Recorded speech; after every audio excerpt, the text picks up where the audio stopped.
Not you talk about me. You then take next question. Hot in here? Wow. Is the wetness Wetness that I made the girl feel. And what girl?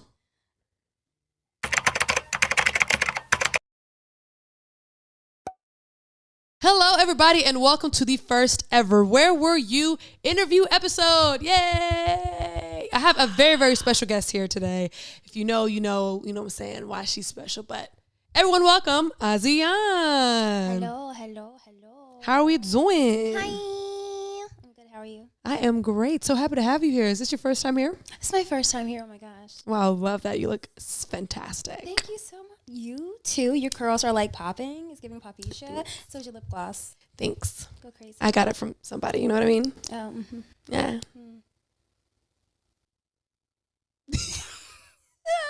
All right, so there are a lot of interviews on the interwebs that you've completed, so I'm not going to ask you all the same questions. So if y'all want to learn more about her, just, you know what I'm saying, go on.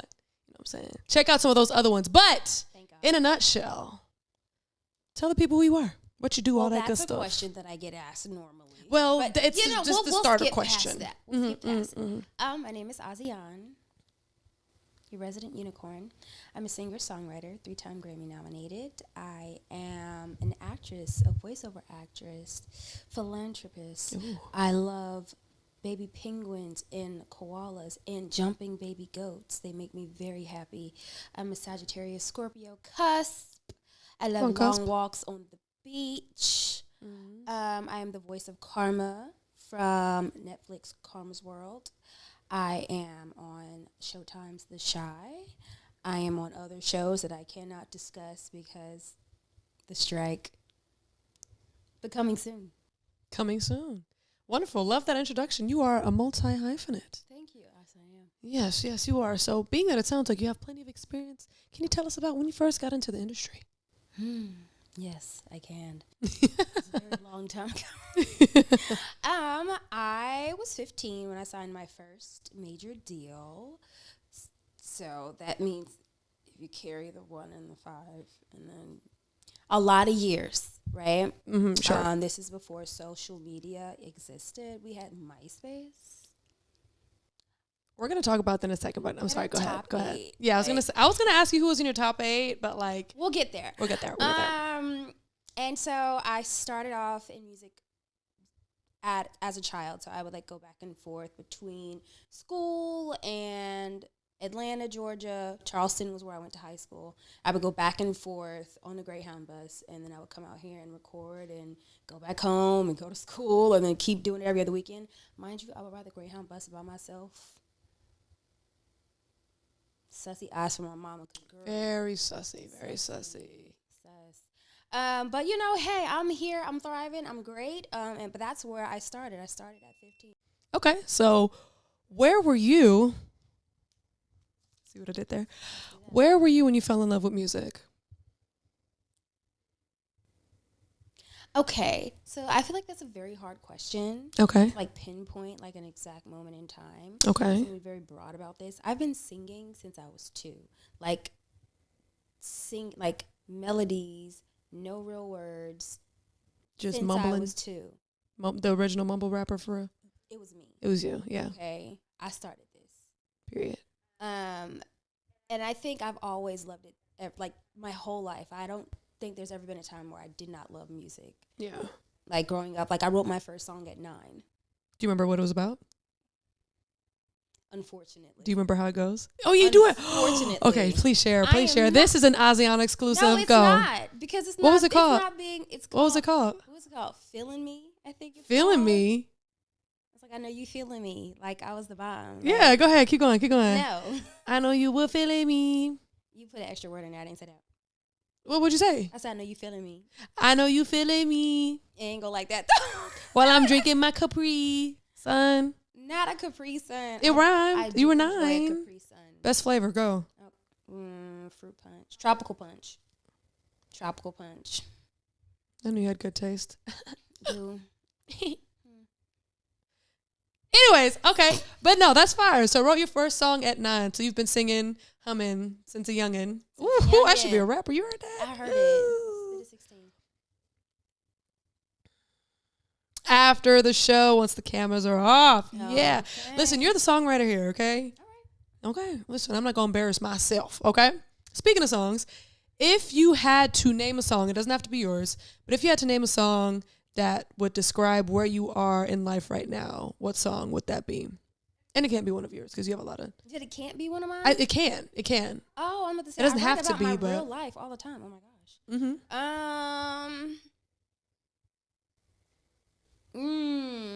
That's a really good question. Thanks, I try. I would have to say Feel Good, my newest single. Okay. Because I feel good. I'm feeling great in the space that I'm in. You know, I'm 100% feeling myself. Come on. I'm feeling my life. I'm feeling the people that are in it. Come on. I'm feeling, you know, all the things. I'm feeling the freedom of leaving stale relationships, business partnerships, like things that just needed to be let go of. I'm free of those things. So I just ultimately feel good with where I am. So feel good. That's awesome. That's awesome. I was actually going to ask you if you have any new music out. I'm going to pretend like I don't know her life, guys, when I know. Hey, Braxton. Don't mind the dog. But I'm going to pretend like I don't know her life, like we're not together and I know every ounce and inch of her life, but I'm going to pretend like I don't so that way y'all can get all the information y'all want. Wow, released a new song. Wow, that's so crazy. I know, right? I was going to ask you about that. I didn't even know you released new music called Feel Good. I did, yes. Feel good. Check it out. Make a video. Share it with your friends. Do all the things. Buy it. Stream it. Period. But buy it for real, for real. Period. Period. Have you released any other new music this year? I have. I released a song called Do Bad. Okay, tell us about I can that. do bad by myself. I can do bad, yeah, yeah. Oh, so you know the song. Yeah. That was just a guess. Oh, I was guessing how it went. Okay. Is that how it goes? Not quite, but you're in the realm. Okay. I mean, you would know you co-produced on it. I did. Get down. Get down. See? I did. Some things you can't skate past. This is awkward. Very. Yeah. I did co-produce on it. It's a great song. Thank you. You're welcome. Great job. Thank you. Thank you. Okay, so who's an artist that you listen to that people wouldn't expect for you to listen to? Imogen Heap. Oh. I love her. Oh. She's so cool. Best song? Hide and Seek. Ooh. Yeah. I'm going to post the cover art somewhere in the framing so y'all can go listen to the song. Listen, you guys. Okay, for the musicians out there, and then even if you're not a musician, tell us about it. The harmonies in that song are intricate and amazing and beautiful, and then even just the inflections of her voice and the way that she sings certain parts, so you feel that moment. Even past that, she actually is playing these on a keyboard, so she creates her own musical instruments. So she's producing also. She produces. So that's so fire. She's singing into a microphone, but she's playing all the chords that are her harmonies. Okay, so I'm telling y'all to check it out. I'm going to need to check that out. It's crazy. And she came out with like this new, I'm getting tech nerdy right now, but she came out with this gadget where you can perform live and you have a glove on, and so you can sing a note. Is that the same thing Ariana Grande had? That's Ariana Grande got it from her. Okay. Oh, wow. It's her. She gave her a tester, and like you could just do like this and it'll keep the note going, or you can make an echo. You can add like harmonies with your hand. If I get my hands on it, I was going to ask you if you'd be interested in trying that. I want one so bad. Okay. No, that's fine. It never hit the market yet, so, you know. How long ago did she release that? It's been a while. Is there just like a prototype or something? I think she can't just like slide you one on the low? I think they're really for herself? They're really for her. For her and Ariana? She's amazing. That's fire. Yeah. That's dope. So speaking of harmonies, because I know you tend to vocal stack a lot in your songs. Where did that come from when you realized that those harmonies and that vocal stacking adds like a little extra pizzazz to the song? What made you want to start doing that? Well, I think it's because I started music at the time when I started music, you know, like in the 2000s. So like that good, fun R&B, but like there was harmonies, there were stacks, there were girl groups, and I love the sound of girl groups, and I love the sound of having different voices on a track because it just gives the music extra texture. Right. So I would play with making my voice sound different, but doing the same note just to make it feel like I would be like, okay, I'm a skinny little person today, or I'm like a, like I would just play with my almost voice. like a choir, almost like a choir. Okay. So I can stack vocals and make myself sound like a choir, right? And it would sound like completely different voices, but they're all me. That's so fire. I play with that because I like to make sure that the song sounds how I want it to. Like when there's not enough harmonies or stacks of it, sometimes it feels thin. Right. And then at a time, you may want somebody to feel enveloped in them. Like I have a song called When It Comes to You. Mm-hmm. And if you just listen to it, it's like you're being wrapped in a warm hug of vocals. Yeah. Because I stacked it like a zillion times just to make it feel like you're just being swept into this whirlwind. And that's what playing with your voice and vocals and stacking and harmonizing does for a song. It just brings it more to life. I could be simple, but there's a lot of people who already do that. Right. No, and I think that's really awesome because I feel like social media has really started to pick apart a lot of vocal stacking, a lot of artists that vocal stack, Beyonce, Michael Jackson, and the number of different harmonies. Even me, because I think harmonies are incredible. And being a musician myself, I tend to pay attention to background vocals a lot and listening to you and seeing where you even sneak in some of the notes. I'm like, what made her think about that? Or to even put that there, and to your testament, like it does feel like a hug or more full, or it fills up and doesn't feel as thin. So I think that's really dope. Thank you. And sometimes it's on accident. Like, really? Like at the end of me making a song, I'll just go through and I'll just sing ad-libs from the top to the bottom, all the way to the end of the song. And I'll do a whole bunch of them. And it always happens where somewhere I've ended up harmonizing some ad-lib. And you're like, oh, that's fine. I'm like, I like that. Yeah. I might be that nigga. Like, yeah, come on. You is. I am.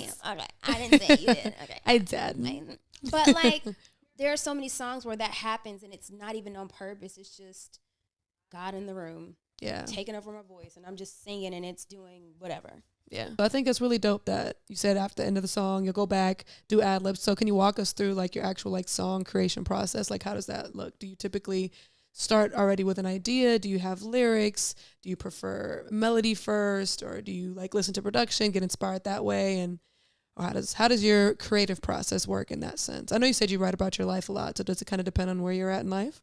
I think it does, but my creative process has no reflection on my life. Like how I create the same way pretty much around the board, but it just depends on how I feel like creating that day. Like when I made My World started off as an a cappella song. It was just a cappella vocals and I just stacked it and I did one of those little social media, like all the squares. And it was just me singing that. Yeah.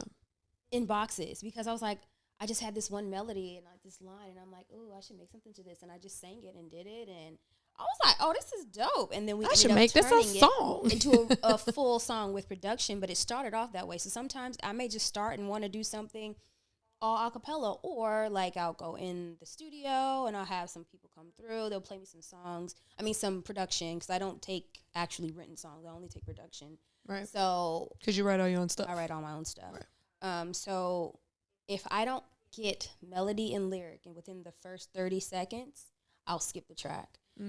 Reason being is because everybody has short, like, attention spans, yeah. Right? So if I'm not inspired immediately, I just move on because I'm going to be pulling and trying to create a song out of thin air, and it's not even just coming. Like, my best songs, and which is all of what them you've that released, I created, like, they come like within the first 15 to 30 seconds, and it's always lyric and melody at the same time. That's so cool. Do you know how special that is?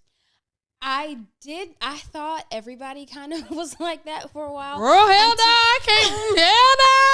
No, until I started working with other songwriters. So like when I'm working with a group of songwriters, typically we'll get together, we'll all do some like melody passes, right? We'll just get in the booth, sing out whatever melodies we like, and then kind of go in and kind of together, like, oh, we like this one, let's keep that there, let's piece this there. But that takes so long. It's very time consuming. Not saying that there's anything wrong with co-writing with other writers. It's an amazing experience, especially when you mesh well with someone. But for me, I typically tend to write fast. So like the melody and lyric coming at the same time, and then we're still trying to figure out melody is just like, I'd be like, oh my God, okay, we're going to get through this. Right. We're going to get through this. Right. And we do eventually, but like, that's when I learned that everybody doesn't write like that. Right. Because they'll just have melody and then they'll maybe go back and like fill in certain words or like listen to what they sung in the melody and like, oh, that sounds like I said this, and then they'll replace it with that word and like kind of do it like that. But my writing's kind of more intentional, I guess you could say. So like when I first start writing, no matter where I write in the song, I could start on the pre-hook. If that's what comes to me first, that's what comes to me first, and then I'll just build the song around whatever I've created first. That's really awesome. That's dope. I be thinking I'll be writing stuff. I don't be, you know what I'm saying? I got bars sometimes, you know what I'm saying? But like, no. But that's very special. That's really, really dope. I've always admired people who are able to write songs and tell a story, because even as time has gone on, songs have gotten shorter and shorter. You know what I mean? So back in the day, even though a lot of times the hooks might have been repetitive, or they might have repeated it 7, 8, 9 times, you know, towards the end of the song, I've always thought it was really dope to be able to express yourself in 2 to 3 minutes in a rhyming fashion with incredible melodies that sit on top of incredible production that just is able to describe exactly where somebody might be in life or exactly how somebody might feel. So I think as you, and I'm not just saying that because you my lady, you know what I'm saying, but like you are truly an incredible, incredible songwriter for sure, and artist, and creative. Listen, I'll get on the whole brag train right now. Just, let me look at these questions. Hold on. What would you say is the most rewarding part of your job? Okay, there's multiple answers for this. Okay. The first one would be when I get messages from supporters who are like, hey, you helped me in a very dark time. Like, your songs helped me. Like, and even more so when my friends tell me that I listen to this every day because I was in such a dark place. And like, you know, it's amazing when strangers support you, right? And I don't know why this is, because it's like you feel like your friends kind of have to support you because they're your friends, but like they don't. Like, they literally don't. They don't like your stuff. They don't like it. But so when your friends actually really like your stuff and like really it helps them in their everyday life as well as people you don't know, that's probably the most rewarding, because it's like, this is what I do it for. Like, it may be something that's therapeutic for me to talk about this thing that is on my heart, and I'm letting it go into the universe for someone else to receive. But it's also helping people. Right. And that's the biggest blessing. Right. And then performing live is like also just amazing. Being in places where everybody's singing your words back to you the same way you sang it when you were in the studio, with all the enthusiasm and passion. Yeah. And it's just like, yo, amazing. This is my life right now. Like, I have so many people who are like, yo, every time you put out a project, it's exactly where I am in life. And I just want to know, are you looking? Are we living the same life? Are you spying on me? Because this hits a little too close to home right now. It's a little too coincidental for me, babe.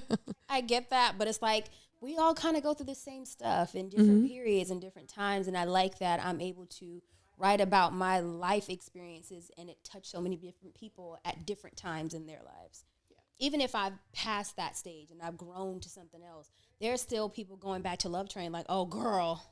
Yeah, girl, this got me out my marriage. I was like, oh my God, don't blame it on me. I wasn't there. Damn, I wasn't in the marriage. It wasn't me. It wasn't me. It was just you and the other person. And them, because I didn't do anything. It wasn't me.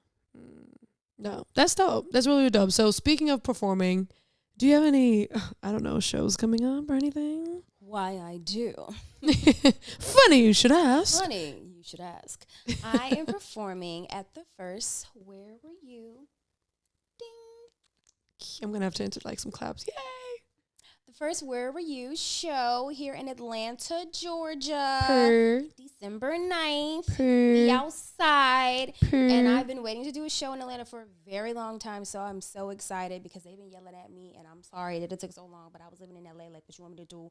Like, I could have just came, but I couldn't. You know, like, there was stuff. It was stuff happening, but she's here now. That's right. The first ever Where Were You live show featuring Asiahn. Okay, December 9th. Doors open at 6. Be early because it's a whole situation, okay? I'm going to put the ticket link in the description, even though some of y'all are going to watch this well after December 9th.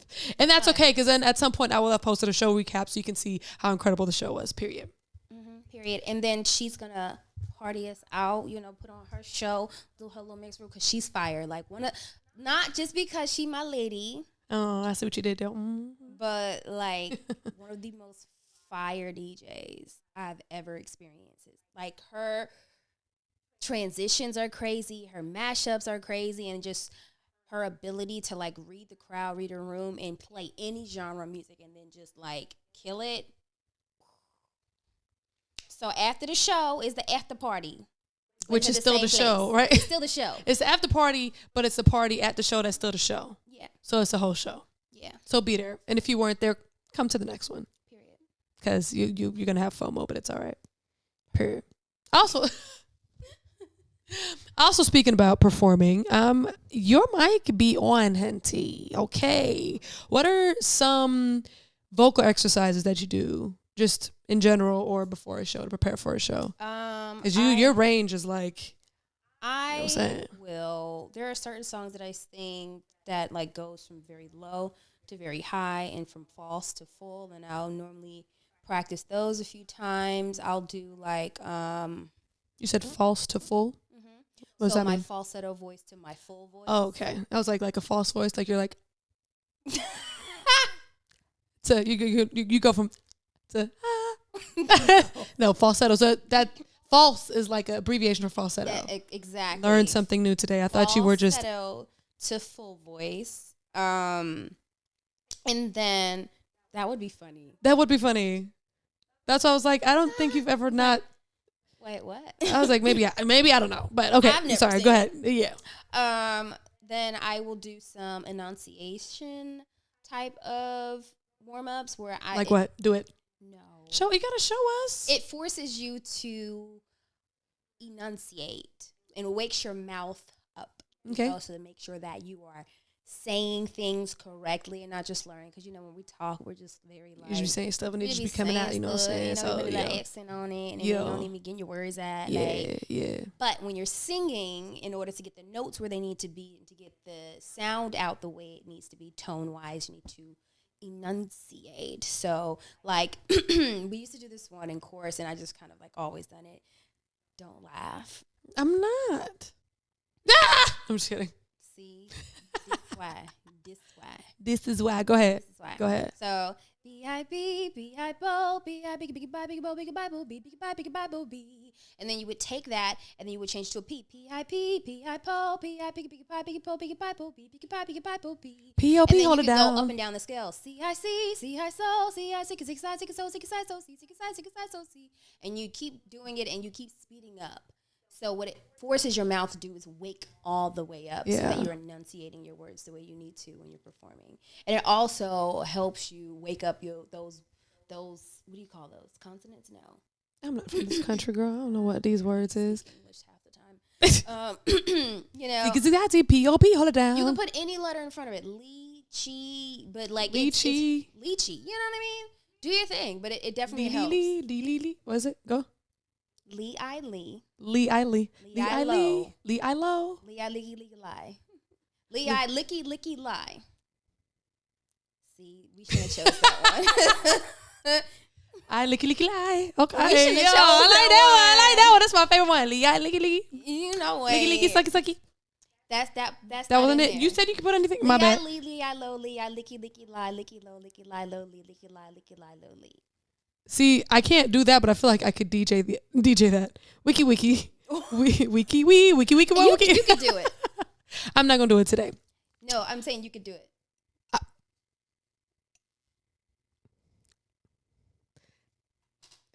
not you talk about me. You then take next question. Is it hot in here? Wow. Oh my God. Oh yeah. Profesh. Locked in. So you were jokingly saying that you barely speak English. Obviously, then you licky licky lie, sicky sicky sigh, zigga zigga zah, zigga zee zigga zah. Some of your songs have French in them. Yeah. I have Do you one with speak a little French? Portuguese. Do you speak these languages? I do. How? Mind your business. What do you mean? What do you mean? Oh. What do you mean? What do you mean? What do you mean? French was one of my first languages. And one of. What are the other French ones? and English. Oh, okay. Together. So right. like, you know, like you grow up in a bilingual home, you learn two languages, English and whatever other language your family speaks. So French and English. And then Portuguese, started to dabble in that later on, but it's not that great. So like, don't ask me to say stuff in Portuguese. Like, I may understand you, but I'm not going to give you a sentence back. I'm going to sound like an adolescent child. That's okay. You got to start somewhere. But then I also went to a foreign language middle school because in elementary school I spoke French all day because I knew French. And so I would speak French all day and learn like my social studies, like American history in French, and learn math and science and all these different things French. But then my electives like art and gym were in English. So it was like a fun way for kids. How was gym in English? You know, I mean, because the gym teacher didn't speak French, so get the ball, jump, okay, climb the rope, get up there. You know, but it's a funner way for a child to learn English if it's something that's immersive and they're fun, having fun with other kids, wanting to do things. Being able to apply things. They're applying, you know, like basic communication skills with other children, doing something fun like art, you know. So that's where the English would pop in. And then when I got to middle school, it switched to English all day. Ooh, I'm sure that was a change. Oh, my goodness. Did you used to have a French accent? Un poquito? Oh, that's Spanish. Sorry. That's Spanish. How you say a little bit in French? Un peu. Un peu. You had un peu of an accent. Un peu. Un petit peu. Un petit peu. Licky. I can speak French too. I don't know if you knew that. I know. Comment parler français? Voulez-vous coucher avec moi ce soir? Juste des pommes. Croissant. See, you know what? I'm not gonna play. No, it was crazy. I used to, so just to like make a easy grade in high school, I took French. And I cheating. That's cheating. It's cheating. But it's okay. I didn't feel like taking nothing else. And I had just moved to South Carolina. And I was like, ew, I hate it here. I was young, you know, whatever. And so this teacher came in. I'm not going to say her name. Don't say it. I don't want y'all messing with this lady. Don't say it. Okay. But she was fresh out of college. Mm-hmm. Bonjour, class. Oh, girl. Blah, blah, blah. Madame so-and-so. And I want you guys to tell me one thing you know about French in France. Mm-hmm. That was her introduction to the class. What'd you tell her that I actually speak French? So she went around and people were like, French fries, French toast. Oh, you know, gosh. Voulez-vous coucher avec moi? Oui. And, you know, like just saying stuff like that. Beignet. Like, just being silly.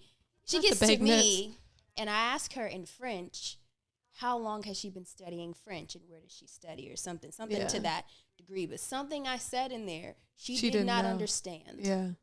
Oh, would have loved to have been a fly on the wall for that. So she looked confused for a second, and then she kind of went by her desk. She like a little dictionary, and like I feel like she looked the word up. But she was trying to be low key with it. Girl. And then she responded, but it was like the like Google Translate version of French? Yeah, it was giving Google Translate version of French. So after that, everybody in class would always ask me all the questions about the work instead of her. And I'm pretty sure it infuriated her. So then she ended up putting me in like independent studies. That ain't no problem. And so I didn't do anything. Like I just got free A's. I did nothing. We love free A's. I love a free A. Okay, so speaking of French. I feel like something jumped up in my throat. Okay. You doing that with liquor that doesn't burn? No. Juice in it. Okay, so French in your songs, dope. I have a few lyrics of yours that I'd like for you to break down for us. Oh, jeez. Are you ready? No. Okay. Here we go. I had way too much to drink. Well, that was an instance where I was I wasn't finished. and I had too much of it. Okay. I had way too much to drink. I'm lit like Bic in the strip club, throwing some tuition. Tuition is expensive. So how much money have you thrown at the strip club before? Okay. Okay. Because if I want to go back to school and you're throwing tuition at the strip club, you can just throw it on you. Yes. Gotcha. Can you twerk? For some tuition, I might can figure something out. Ho ho ho! Wait. Let me go to the Croissant. I want to say like my own money. Do I want to know? I don't think you want to know. We can just skip to the next lyric. That's it was fine. like 7,000 maybe. But to be fair, I've thrown more than that, but it wasn't my money. So whose money was it? Tell the people. I know this story, but go ahead. Tell the people. Lil Wayne. How much of Lil Wayne's money did you throw? A million. Probably like 30 bands, honestly. He was just passing it out like here, throw it on the girls. Yeah, we were with him. And so it was one girl's birthday, and it was somebody that I guess, whatever. Yeah. Not my business. And so he would just hand us blocks, and like at Magic City, they do birthday sets. So if it's a girl's birthday, then everybody will get up and dance for the girl, but all the money goes to the girl, the birthday girl. And so it's like a community event. Yeah, he had like a Tupperware of money. And he would just keep handing us bricks, like throw it on her, and we were just like, okay. Oh, crazy looking girl. at the thing, and I was like, God. You better than me.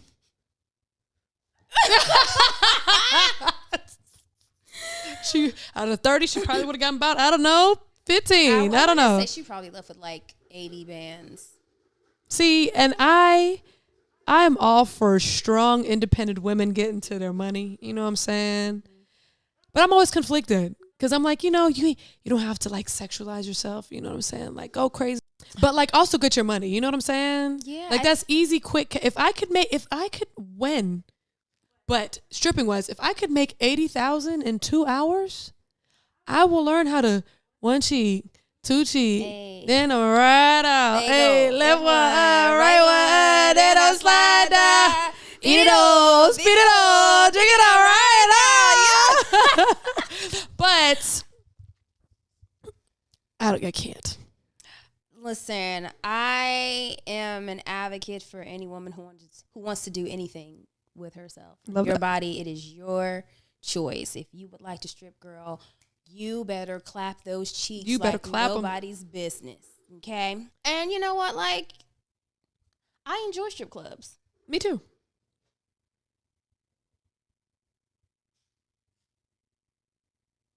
The animals are on. They're on one. They're on. Okay, next song lyric, Okay. which I thought this is one of my favorite because once again, back to just being really great at writing and being able to like express yourself. And I just want you to break it down. So I've never seen a wrong love last. Never seen an ego holding hands. Liars ain't the prototype. Trust is just a mutual first dance. We're going to stop there because I feel like you said so much I said. in just 4 lines. So break that down for us first. Okay. My world. Never seen a wrong love last. Have you?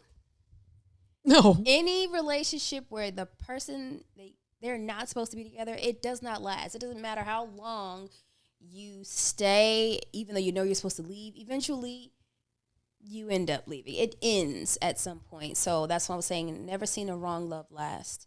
Never seen an ego holding hands, meaning I feel like when people in relationships have something that's more ego driven, or they're mad and their ego's taking over, they don't, people act like they're not in love with you no more. Like they're mad, so they don't want to talk to you. They kind of give that type of vibe. And I feel like that's the never seen an ego holding hands, because when you are in real love and there's no ego involved, it doesn't matter if you're mad. If you're getting out, like, we're holding hands because I love you. You know what I mean?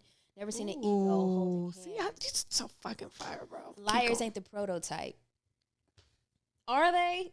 Ain't. Who wants a liar? That means I can't trust anything you say, whether it be small or big. And you need to be able to trust the person, which comes to the next line, which is trust is just a mutual first stance.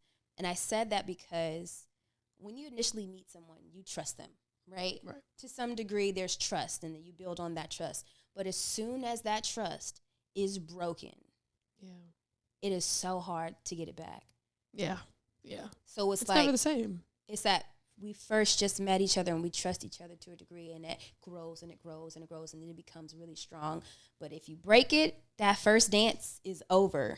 Yeah. And you're not dancing again. Yeah. Not the same way you did the first time. Not the same way you danced the first time when that person had never hurt you. Right. But now you're trusting from a space of, you've hurt me before. Right.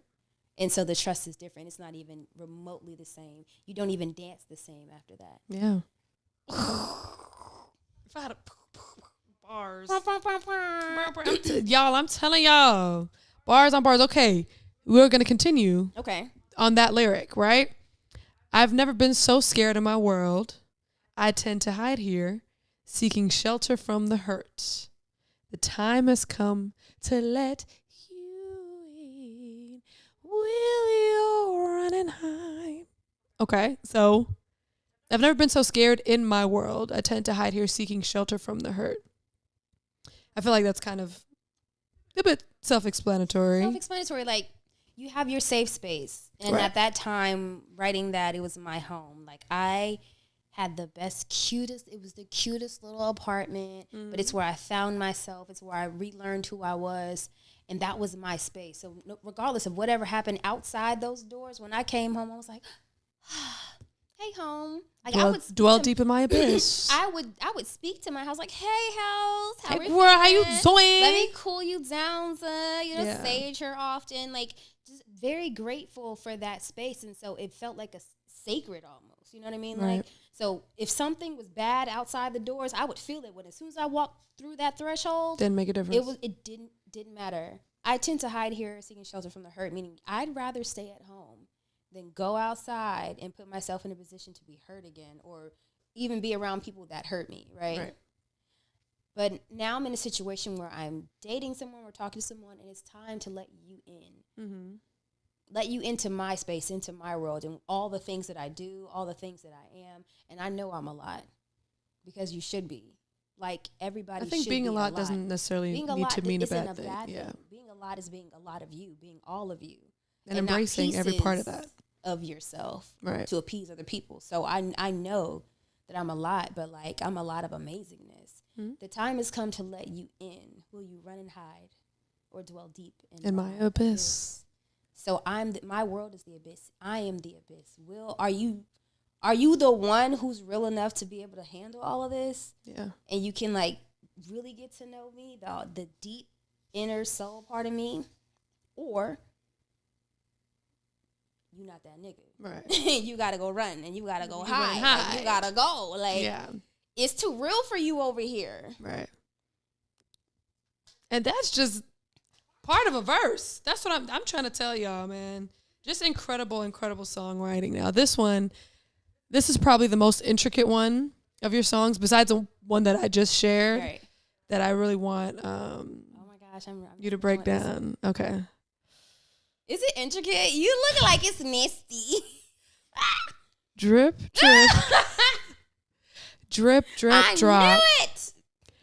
Drip, drip, drip, drip, drop. Okay. Drip, drip, drip, drip, drop.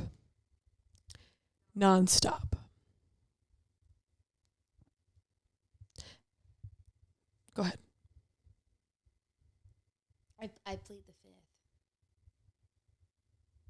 I'm innocent. Okay, listen. Okay. Girl. I'm innocent, but drip, drip, drip, drip, drop, drip, drip, drop, drip, drop, drip, drippity, drop, drop, drop, drop, nonstop. Okay, first of all, I feel like you got to go more into lyrics for that to make sense. That's just like the hook. Okay, so please, since you're innocent, me just expressing the hook of that song, what is the rest of that song about? Would you care to share more lyrics? Do you have more lyrics from the song? I have all the lyrics from the song. Oh, jeez. Okay, so... okay, so we grown, right? Mm. We grown. Parents, don't watch this, okay? Mama Chalet, Miss Kitty, Mom, Grandma. They're watching this start to finish. Turn it off. They're watching this start to... You want them to mute? At least for the next few... I don't know how many seconds she's going to clip this to, but she's going to put a little thing at the bottom. Hopefully it says, mine and her parental parents. guidance. Don't watch this next part. Okay, so basically the drip, drip, drop is the wetness that I made the girl feel. And what girl? This is a song, okay? And song. That's okay, because we got more lyrics. How about you? No, because we didn't know each other. Next song lyric. See, next you song brought lyric. the song lyric up. Next song lyric. Because there ain't Nola in L.A. Now, how long were you in L.A. before you realized there was no love there? Because I feel like that song was written pretty early on. About 2 years. Okay. About 2 years in, I was like, ooh. There ain't no ghetto love here. There ain't no love here. There ain't no love here. You know what? And that's because I feel like people over romanticize Los Angeles. Like it's just this I love LA. Love LA. I love the fact that I can see the mountains and the beach at the same time. I love the access to water. I love the weather. There are things that I do love about LA. However, but semicolon. There are some things that are not great about LA. Everything is not unicorn and rainbows and palm trees and great people and good vibes. Like it's very cliquish. It can be, especially in the industry. And then there's a lot of people who just want to get to know you because of who you are, who you know, and what you do. Mm-hmm. And when you're a type of person like me, like I'm just a very genuine person. So if I'm trying to start a friendship with someone, it's because I'm genuinely interested in being your friend and not in anything that you have or you do. Right. But I got to see very early on that that is not the case for a lot of people. And even work-wise, I felt like when I first got there, nobody really wanted to work until after you went out and partied or like, let's go party. And kind of like a social status type situation. I'm like, I'm just trying to get in the studio and write. I don't want to go. I don't like clubs. Like, I don't want to go. Except for when you're in the strip club throwing some tuition. Except for when I'm in the strip club throwing some tuition. Or it's a great dance party because I love a good dance party. Like, if we dancing and we sweating, like no sections, like vibing type situation? No sections. You come in with a hat on, okay? You're good sneakers, but like the cute ones, the little dress so you can duddy wine all night. That's my vibe. Like, sweat me out, okay? Sweat my hair out. The makeup will be very minimal. Ma'am. What did you say? I can sweat you out. With her chest. I've sweat you out. Ma'am. Next song lyric. Oh, this is my favorite.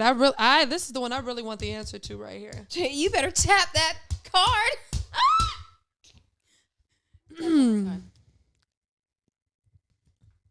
Okay. I just got lost in London. Her name was London. My question for that is, how you gonna write about other females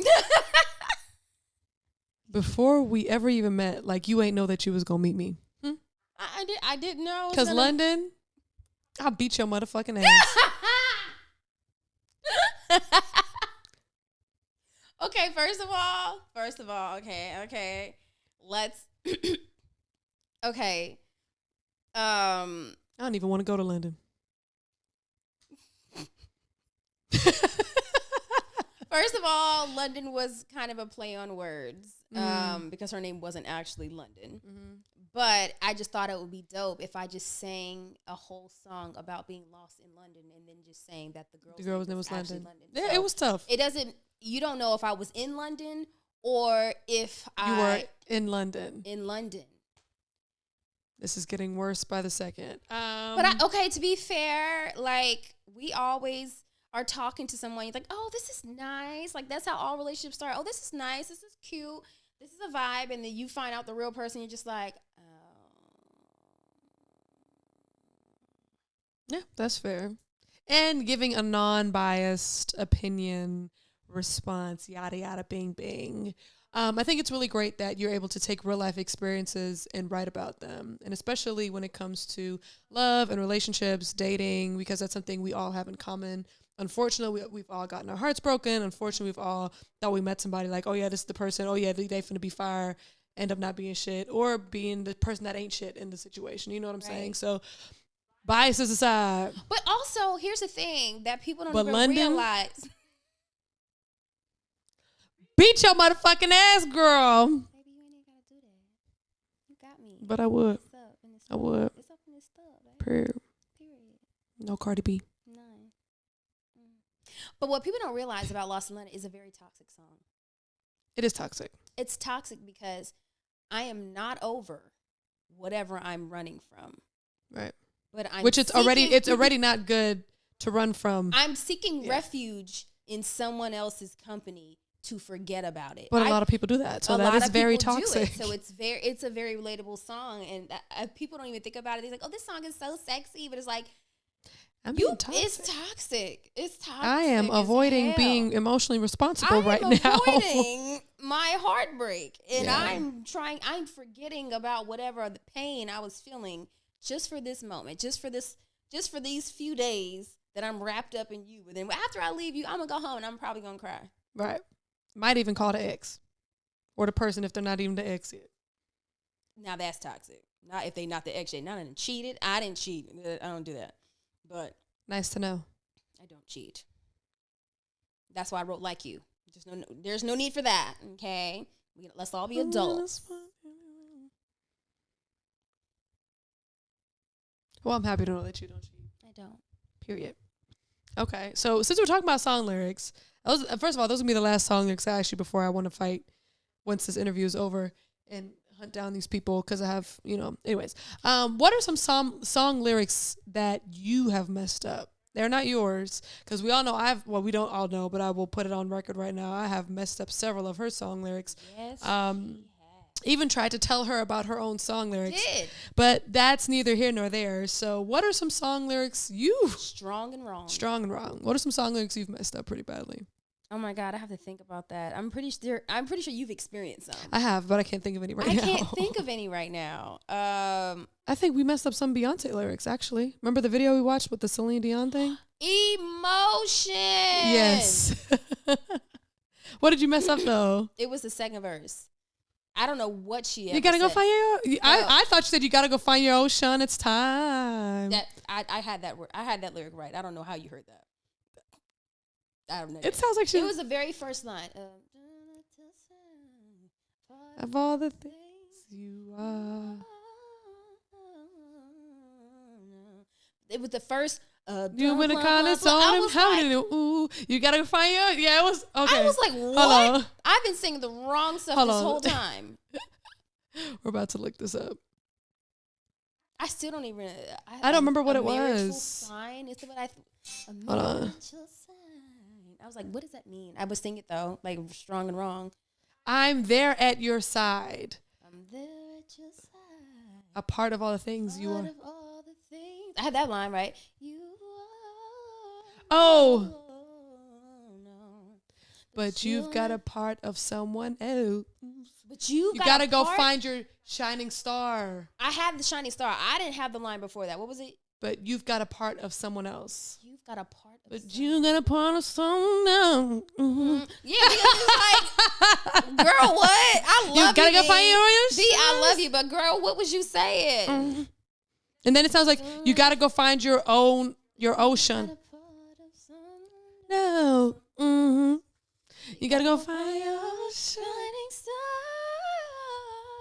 I never knew she said shining star. I thought she said something about an ocean. I thought she said ocean, it's time. Nope. Didn't happen. How does it go? You gotta find your ocean, it's time. I don't know what, I thought it had some symbolic meaning, but I don't know what it meant. Didn't happen. So with the song lyrics that I just gave you of yours, Okay. I gave you some from Love Train 1, Love Train 2. What is your favorite project of yours? Because I love both of those projects. And the Interlude. And the new project you finna release that y'all ain't even heard yet. That is fire. I don't have a favorite. That's so hard to do. It's like naming a favorite kid. Yeah. I mean, even though parents do have favorite kids sometimes. They do. Don't ever, if you are a child that has siblings and your parents say they don't have a favorite child, they are lying to you. Lying. Are you think you're your grandma's favorite? Yeah. See?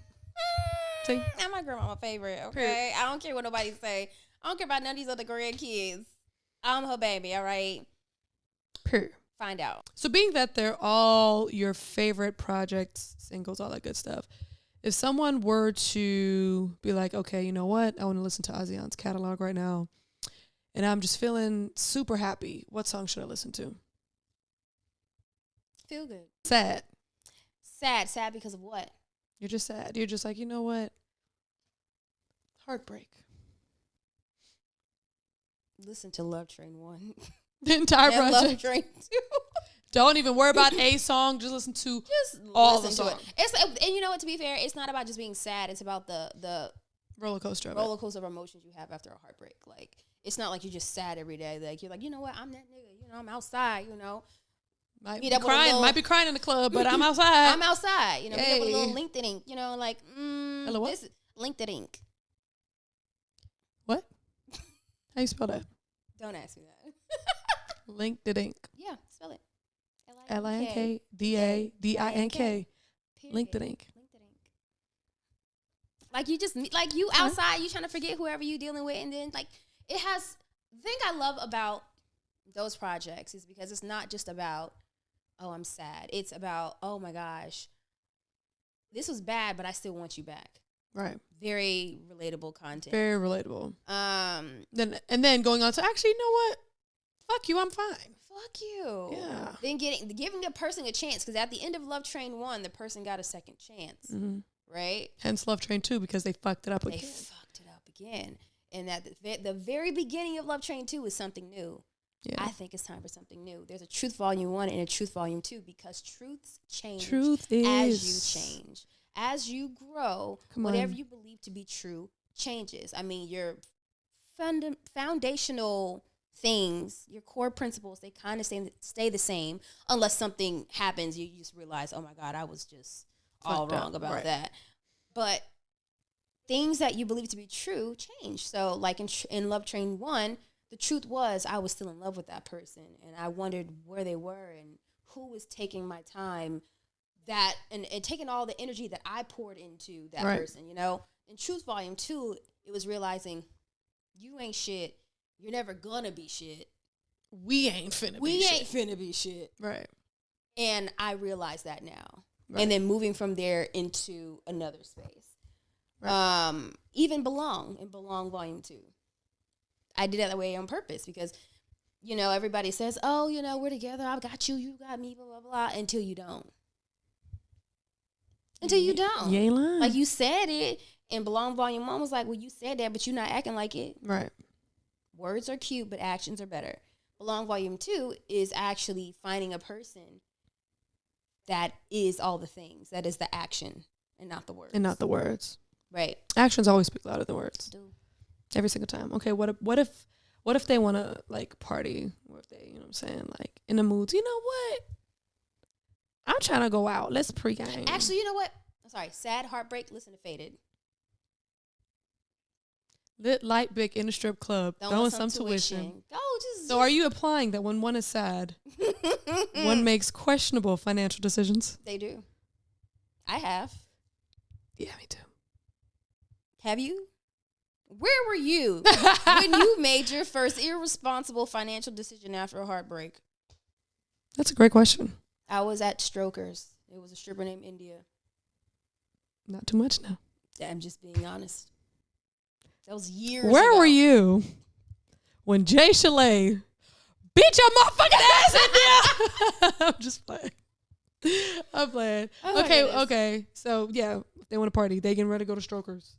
Or they getting ready to meet up with their little sneaky link. Ooh.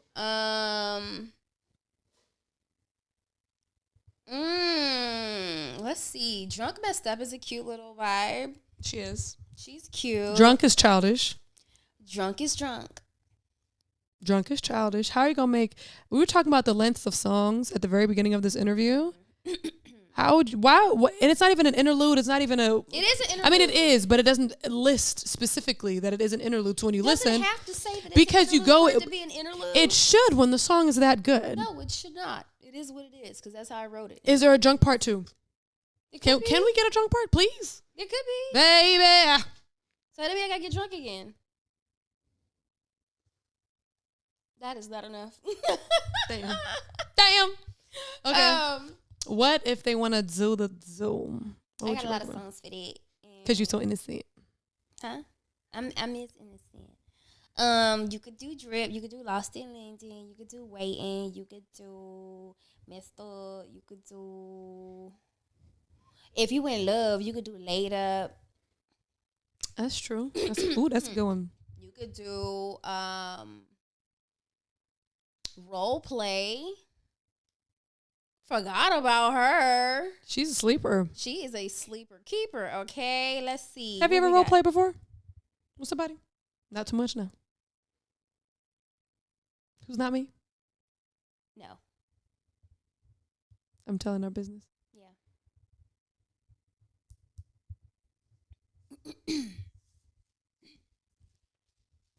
Looks like I'm out of cards. Just shifting back and forth between those two. Yeah. Okay.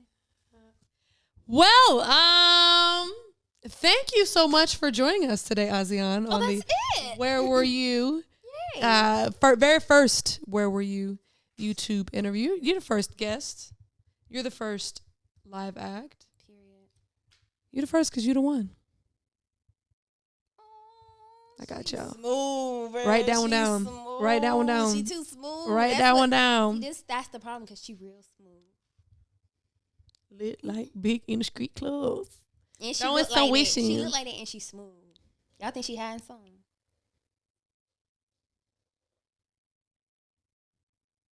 Ain't. She Ain't nothing to hiding. hide. We are in each other's skin 24/7. If I were hiding are. something, it would be very difficult. That's why it's very hard to surprise her.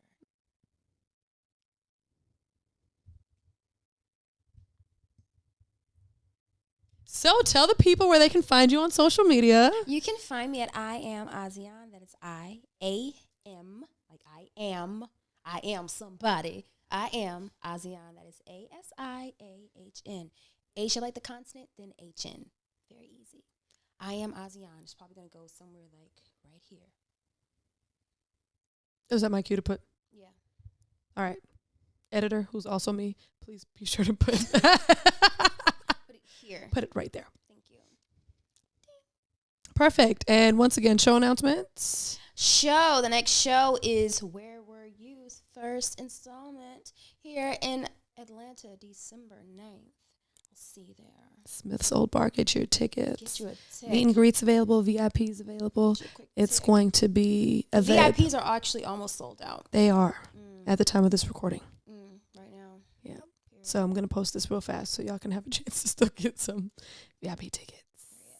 But yes, thank you guys so much for watching. Be sure to like, comment, and subscribe. Share this link with somebody you know, with somebody who knows Asiahn's music, who didn't know that she had another fire interview out, with someone who doesn't know Asiahn's music and needs to, and also needs to learn more about her. Do you got anything left to say to the people?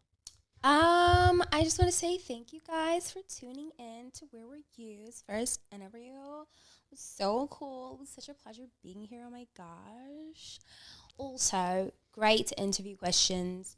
No one's ever asked me these questions before. So Really? lovely. That's surprising. They always ask me the same question. That's why I literally said at the beginning, I'm not going to ask you the same things, but I will ask you obviously the general, like, who are you, what do you do, but we're not going to go, because you can find those all throughout YouTube and written in different articles and stuff. But I wanted people who've already watched all those, your number one fans and all that, to really be like, you know what, I would love to learn even more about her, but I'm always learning the same things. That's no shade. Learning the same things in every interview.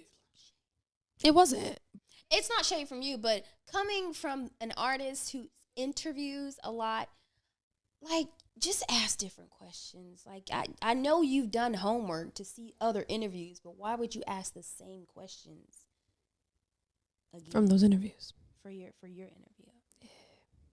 I don't know, but I appreciate your time. Thank you look you. lovely once again. I get dolled up just for you. I like that. Period. I like that. Yeah. And we can get you another drink Ooh. because we both live here and can walk into the kitchen. I'm about to go wipe this makeup off right now. We have promo to shoot. JK. You will see this makeup again. And will. Period. It's cute.